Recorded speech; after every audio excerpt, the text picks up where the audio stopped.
Our next guest is the #1 New York Times bestselling author of the popular Gray Man series, which James Rollins once called Born for the New Millennium, and the man originally charged with taking over Tom Clancy's beloved Jack Ryan franchise. Mark GREANEY, welcome to Thriller Talk.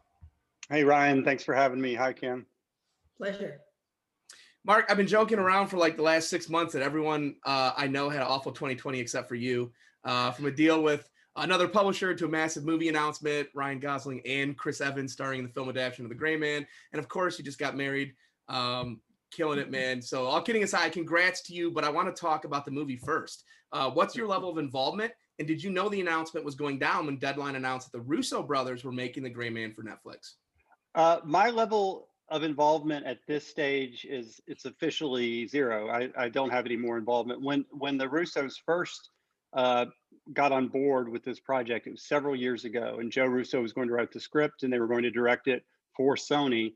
The Russos, it wasn't in the contract or wasn't in any of the paperwork, but they just wanted me to come out to California and spend a few days with them and work on the ideas. So we did that, and I stayed in contact with them, and every now and then they'd reach out, and they do to this day if they have some sort of question either about the series, or recently it was kind of a general question about people that we both know in the CIA. And I did not know in July that this was going to happen. I'd heard that Ryan Gosling was interested and there were script changes going on to kind of get Ryan Gosling on board. I'd heard that for 6 or 7 months, but I truly, that doesn't raise my blood pressure at all, because I initially sold the rights for this in 2009. And so it's been Brad Pitt, and it's been Tom Cruise, and it's been the guy that plays Hulk, Hemsworth, and it's been all these different people over the years, and everything seemed to fall through. So my agent was very excitedly talking about Ryan Gosling, and I'm just like, okay, that's cool. You're always polite about it, but at the same time, you just go back to eating your sandwich and don't really think anything about it. So when it all happened in July, where they announced that the Russos were back involved, they were not involved for a while, and once they got back involved, the Russos have really done an amazing job championing this for years, and they really wanted to do it, and that's when I kind of knew that things were looking pretty good. Well, congrats, Mark. We're really happy for your success and can't wait to see it in the theater. And the one thing I absolutely love about The Gray Man is the nonstop action. And I'd love for you to share the story of how that much action got packed into one book, perhaps by the influence of your agent. Yeah, if you go all the way back to the whole story, the whole storyline, the entire saga is informed by one conversation I had with my literary agent. Or he wasn't even my literary agent. He was the guy I wanted to be my literary agent. And I was writing this book for him. And I'd given him some other things that he really liked, and he liked the way I wrote action. But in this one, or my first book, The Gray Man, I opened the story with the hero seeing an atrocity take place. And there's nothing he can do about, rescuing the people that are involved in the atrocity. He's too far away. He's up against too many odds or whatever, but he has a sniper rifle. And so he gets a little retribution at the opening of the story. And that kicks the story off, because that creates a cascade of events. So I actually wrote the first 50 pages of the book, and I was very proud of it. And I gave it to this agent, who is my agent today, to this day. And I said, what do you think? And he said, yeah, it's all really, really good, but court needs to save somebody. I was like, well, what do you mean? He's a mile and a half away taking this, sniper shot, and there's 25 bad guys or however many there are. And he's like, yeah, I don't know, I'm not the writer, but he needs to save somebody. So then I went back to the story and I said, okay, that doesn't seem very realistic to me, but let me just use all my energy and all my skills and, hopefully a little bit of luck, and sell this to the reader, how he could possibly accomplish this thing, which my agent told me to accomplish. And so once I wrote that scene, I was like, okay, so this is the world that the Gray Man lives in. It pushes the envelope more than I had originally anticipated, and it's definitely served the entire series. And to this day, I write kind of, pushing the envelope action scenes. Mark, you've always been really big on research trips. I think anyone who follows you on social media knows that. I've heard you talk about what being on the ground does for you personally as a writer when it comes to capturing the setting on the page and all that. But, and I know you've had some great experiences on these research trips, but what I want to know is there ever a trip that you didn't get to take? Maybe an area that you really wanted to explore that you couldn't? Yeah, well, for the 2 times in the 10 Gray Man books, I didn't get to travel. And I think one time on one of the Tom Clancy books, I didn't get to travel. I was having some ankle surgery. And so I missed a Gray Man book and a Clancy book. I wrote these 2 books on my couch, basically, several years ago. And I thought it would probably never happen again because I really do value the research that the location research that I do. So with this book, Relentless, I planned on making the main setting of the story Berlin. I used to live in Germany for about 6 months, a long, long time ago in Cologne, and took several trips to Berlin. And I've been back to Berlin as a tourist, and I spent over a week there, I think, researching Tom Clancy Command Authority back in like 2013. And so I knew Berlin pretty well. And of course, there's so many amazing espionage novels written about Berlin. And I'd read all of them. So it was one of my favorite places. The last time I was in Germany was in Munich, but I was there researching red metal. So I spent a lot of time in Germany. But my plan was, when I came up with the plot for Berlin, it was before COVID, my plan was to rent an apartment there and live there for a month, and just really get steeped into one of the lesser known neighborhoods of the story, just really to make the book a little bit more authentic. With COVID, I couldn't do it. There was a point like in March where I was like, well, I want to go in May, but it looks like it'll be July before I go. And then I was like, well, maybe they'll let me in August. And by then the book was due. And to this day, I don't think I could get in. So it was really unfortunate. But at the same time, I've lived in Germany. I've lived in an apartment in Germany, in another part of Germany. I was able to channel what I needed. I know the city really well. And I just did a ton of research and made the best out of it. It is what it is. And fortunately, of all the places, if I had picked Istanbul or Dubai or someplace where I've never spent any time, then I would have been in trouble. So I got really lucky by picking Berlin. Well, if you need Istanbul or Dubai, give me a call. Okay. All right. I've spent a lot of time in both places. Mark, I'm amazed by A, how prolific you are, and B, your meticulous approach to craft. What is your editing process like? Well, my editing process is all based on how much time I have. And it's never enough. I always say that, deadlines are the thing that I hate the most, but it's the most important thing in the world, because I'd probably still be working on book 2 if I didn't have, instead of book 20, if I didn't have a set deadline.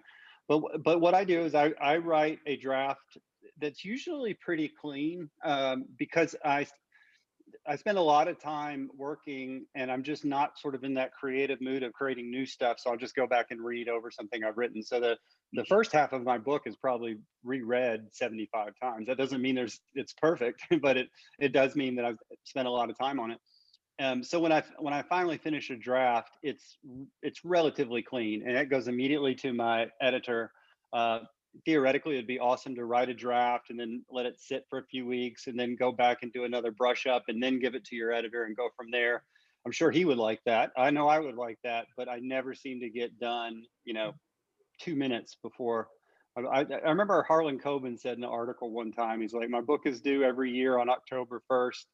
And for some strange reason, I always seem to finish it on September 30th or something like that. And that's what it is. You use the time that you have. And then it goes to the editor, and Tom Colgan, my editor, and I have a fantastic relationship. And we've done 18 out of my 20 books together, and we talk about what we want, needs to change, and he has his ideas, and then I go back and do another draft, and then it goes to the copy editor, and then I get another shot at it, and then it goes to proofreader, then I get another shot. So honestly, by the time I turn that last copy in, I never want to see that book again as long as I live.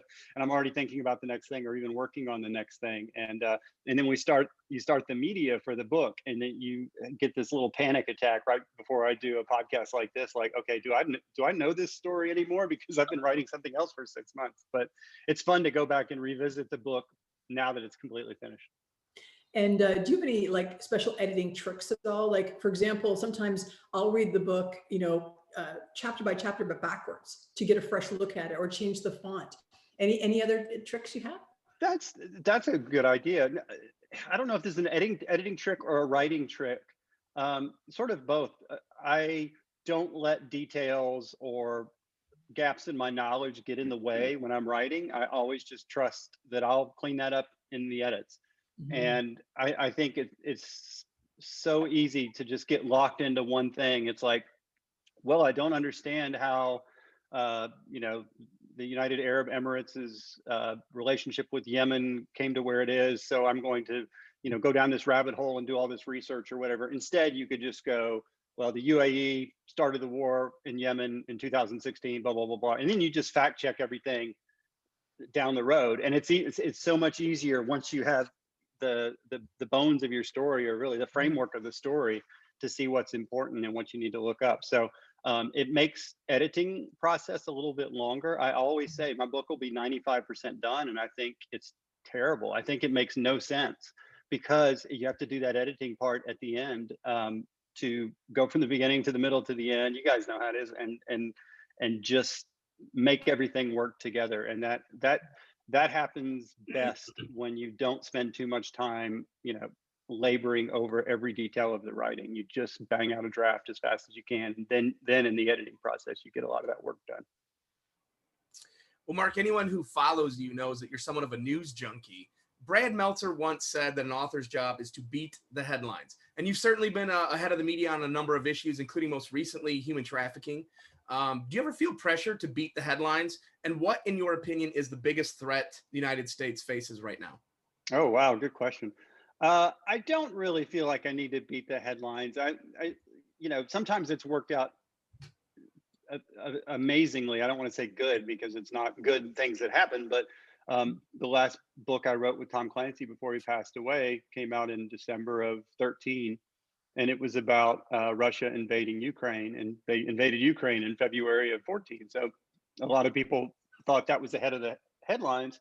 And honestly, we weren't predicting that was going to happen. It was just an interesting storyline. And obviously there was a lot of current events in the news a year earlier when we were writing the book that said, wow, they could totally do this and, you know, maybe get away with it. So I don't look for it. My new book takes place with a lot of what ifs. Writers love what ifs.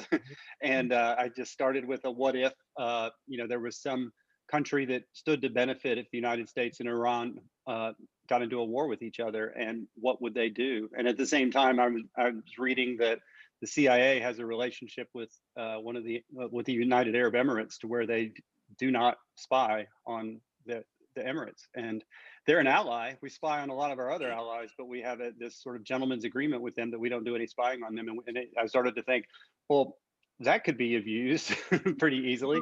And there are some ways that the UAE is working against us. I don't think they're the world's largest threat by any stretch of the imagination. I really don't have anything against the UAE. It was just an interesting example. But war with Iran would be bad. War with North Korea would be infinitely worse. War with Russia would be as bad or worse than North Korea, even though Russia's army's very kind of overrated. War with China, I think, is definitely the most dangerous geopolitical threat. The one thing that must be avoided at all costs. Really, all those things should be avoided at all costs. But war with China, I think we'd be in serious trouble. Yeah, good points. And you've been writing now for over 10 years. If you could just, you know, grab a time machine and go back to your younger self when you first started, what advice would you tell yourself?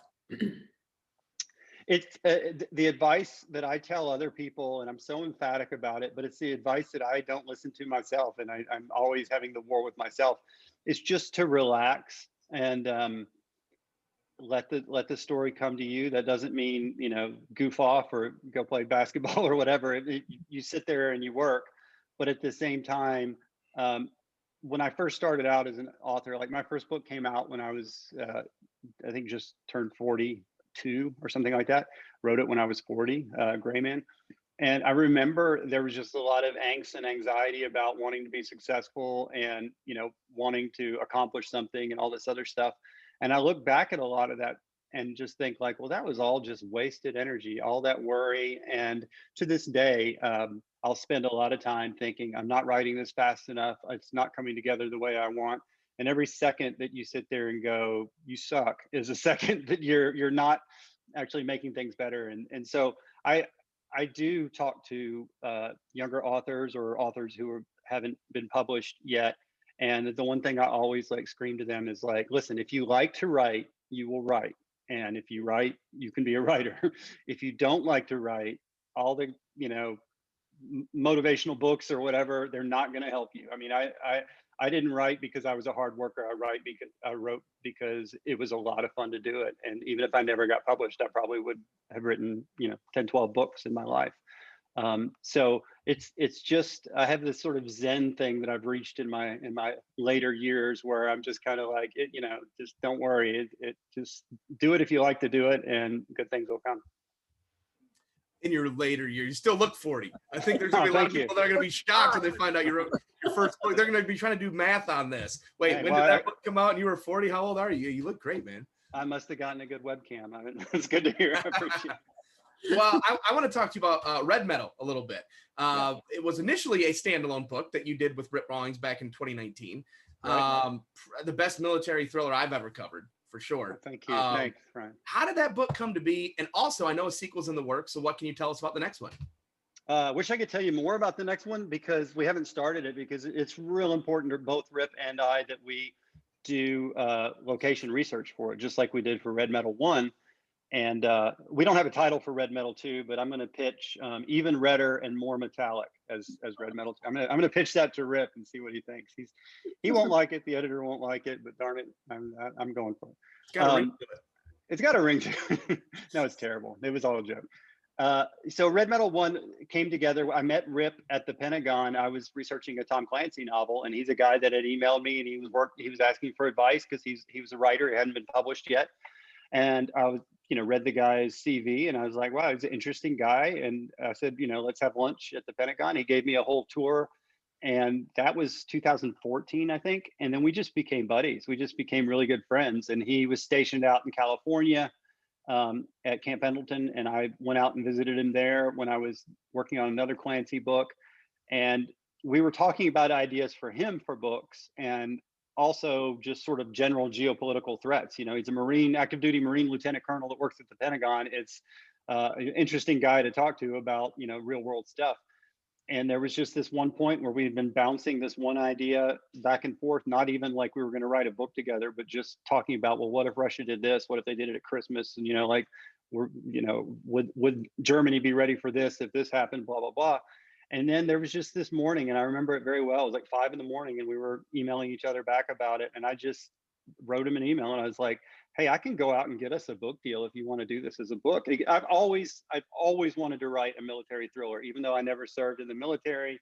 I've read so many of those books, and I thought I could pull one off someday. And then I met Rip, and just, it was so much fun to talk to him and work with him. Then I was like, we've got to do this together. So we did. We traveled to Poland and Germany, and he went to France, and then we went out to Las Vegas to the Air Force base out there, and he went and got on a submarine. We did all this research. It took us years to write the book, but we're really happy with how it turned out. We want the next one to be just exactly as good. So we're going to have to do some location research, which has delayed things a little bit, but we definitely have a really good outline for it. We have a template for what we want. Fantastic. I can't wait to read it too, because I love Red Metal. And that title, I think that title is workable. I think we're going to go with that title now. Yeah. Well, workable in that it needs work. And in that way it is workable. Well, yeah. Anyway, I really love how you do this psychological deep dive with Gray Man. And I would love to hear, what has been kind of the most difficult or challenging aspects of the psychological, dive you do into him, and what are you planning on exploring in the future?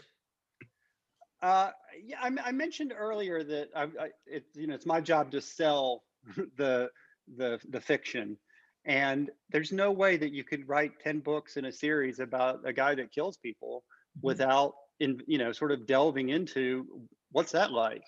Because I don't have any experience with that aspect. That's not research I do, and hopefully it's research that no one watching does either. But I think the psychological toll of that, and from the very beginning, I've heard from military and intelligence people and even law enforcement who say that they really like the fact that I've addressed some of these issues with, I guess you call it PTSD. my hero had an addiction to pain pills for a while because I was putting him through so much torture, and it was so funny. I got so many very positive emails from people like, man, how do you know? I mean, that's, he's like, I was in special operations for 12 years and, messed my knee up on a jump. And, then I had a painkiller addiction, or just all these examples. Those people were so appreciative of that and saw it as accurate. And then so many other people who were sitting on their mom's couch were like, he's not tough enough. Your hero's not tough enough. And I just can kind of laugh at them because I'm hearing from the people who are tough enough. And, it's just one of those things that you deal with. In the future, so kind of one of the conceits of the Gray Man is he's not a ladies' man. He's not James Bond. He was sort of pulled into a CIA singleton program when he was very young, and he doesn't have a lot of experience with women. He sort of has a girlfriend now. Her name is Zoya Zakharova. She's a former Russian FSB officer, and now she works in the same program with him at CIA. But their relationship is difficult. But I want to kind of portray it as accurately as I think it could be for these two people and what they do for a living and what they have to endure, and the difficulty they have trusting anyone because of what they do. I think it's an interesting thing to explore, and I do explore it in Relentless quite a bit. I like that you said Gray Man's not a ladies' man. I think a lot of people are going to be disagreeing when they see Ryan Gosling portraying him. Yeah. I'll tell you what, my wife hasn't read a single book yet, but she found out Gosling and Evans were in it, and she's like, I'm into the Gray Man. I want to go see that right now. I love it. Yeah. Yeah. Listen, before Kim wraps up by asking you about Relentless, which is fantastic, by the way, can you tell us about your other projects that you have going on? Because I know you got like a million things right now. I do. Yeah, and you're stumping me. What am I doing? Oh yeah. I wrote an original audio play for Audible last year, or maybe a year and a half ago now, that would have already been out by now if not for COVID. But when I say an audio play, it is they hire, I think, 30 or 40 actors, and then they have a musical score and sound effects, and the whole play is acted out almost kind of like an old-time radio play. And it's called Armored, and it's about some American security contractors on this kind of doomed mission in the Sierra Madres of Mexico. I say it's sort of like one part Black Hawk Down and one part Apocalypse Now and one part Fast and Furious, kind of all together. And it turned out really well. The audio play did, and I sold the rights to Hollywood for Michael Bay. And so Michael Bay has that in Hollywood. And then my publisher, Berkeley, just signed me up to a 2-book deal to write the novelization of the first book, but obviously sort of expand on it and make the story a lot richer and deeper than you can get away with in an audio play. And then I'll do a second book in that series. So right now I'm writing Gray Man 11, and then I will finish writing Armored, which is the name of this thing that's in Hollywood and audio and soon to be in print. And then I'll go back and I'll work on Red Metal 2, and then maybe Gray Man 12 after that. There's no rest in my future. I was going to ask you what you do in your free time, but I don't think there's going to be any. Mark, how many pages are in that kind of Audible? How many pages would that be? It ended up being 60,000 words. So I think it was like over 500 pages, but it looks like a screenplay, so it's it's not like book pages. So it ended up being pretty long, and I actually went up to Audible Studios in New Jersey to meet with them about it for a pre-production meeting. And I had never done this before. I was just told to write a story and make it where audio basically all dialogue type of thing, and little sound cues here and there. And I met with the people, and the producers like, well, you have left us with quite a few production challenges. They said, we need 13 Mexican actors. They have to hire 13 Mexican actors for different roles. And they're like, this is New York. There's a lot of Puerto Ricans in the theater community. There's some Mexicans, but they're like, it's really going to be tough. And I've since found out they're going to actually remotely record some people, some actors in Mexico City. So it's pretty exciting. So yeah, I didn't know what I was doing, but I learned along the way. So for your fans who are looking forward to Relentless, can you give us a snapshot of the plot? And then also, I would love to know one interesting fact you learned about the intelligence community during your research for this book. Yeah, so Relentless starts with the hero, Court Gentry, who is a former CIA paramilitary officer, and then he became a private assassin, and now he's working kind of on a contract basis in a sub-rosa group of the CIA. On page 1, he's in a hospital suffering from wounds he received in the previous book. But he's fished out of that hospital when a colleague of his is captured by the security services of Venezuela. And it starts Court on this journey that takes him around the world, South America and into Europe, where he kind of has to uncover this big international conspiracy. There's all these missing intelligence officers from the Mossad and from the CIA and from MI6, and they're kind of popping up missing around the world. And as he looks into it, he and his mates, his colleagues, uncover this international conspiracy to foment a war between the United States and Iran on behalf of another nation. Oh, that's amazing. Did you read a lot of Jean Le Carré or anything else to get in that spy mindset? Yeah, and I've always read Le Carré. This book probably has more intrigue and espionage than any other books. It has all the action, but it has that too. And you asked me like what I learned about intelligence agencies doing the research. It was really a ton, but it's very fascinating to me. The United Arab Emirates actually hires American former military, personnel to work as mercenaries in their war in Yemen, and not just soldiers on the ground, but these are American former Green Berets or former SEALs who are actually doing targeted killings over in Yemen on behalf of the UAE. And the CIA knows about it. It's a bit of a gray area, but they're, cool enough with it. So this story takes that like to another level where, the United Arab Emirates are using these Americans as kind of proxy forces under the nose of the CIA against the CIA.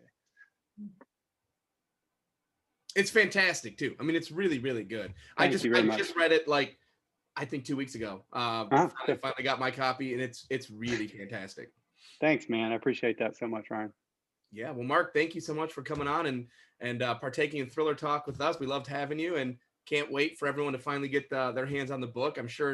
I think your fans are going to love this one a whole lot. I don't want to spoil it. It's so tough to talk about without spoiling it. I know. It really is. But yeah, I mean, I think it's one of your better ones for sure. My favorite's probably Backblast, as you know. But yeah, I really like this one. I think people are going to flip out. I can't wait to see what people say. That's awesome. Thanks for reading it, and I appreciate your comments. It's always good talking to both of you guys. An absolute pleasure having you on. Thanks so much. Yeah. Thank you.